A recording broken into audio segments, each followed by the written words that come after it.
মানুষ সময়ের সাথে পরিবর্তনশীল। মানুষ কখনোই নির্দিষ্ট একটি স্থানে বসে থাকে না। সে যেমন প্রতিনিয়ত দৌড়াতে থাকে, তার স্থান পরিবর্তন করতে থাকে, সেই সাথে তার যে চলাফেরা, তার যে শিক্ষা, তার যে কর্ম, সে প্রতিনিয়তই পরিবর্তন করতে থাকে।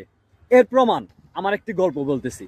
আমি আজ থেকে 5 বছর আগে কোথায় ছিলাম? আমি এসএসসি এক্সাম দিয়েছি। সেই সময় আমার মেন্টালিটি ছিল এক ধরনের। যখন আমি ওইখান থেকে বের হয়ে ডিপ্লোমা ইঞ্জিনিয়ারিংয়ে পড়ালেখা করলাম, তখন আমার মেন্টালিটি ছিল আমি কোনো একটি জব করব, জব করে আমার ফ্যামিলিকে ভরণ পোষণ করব।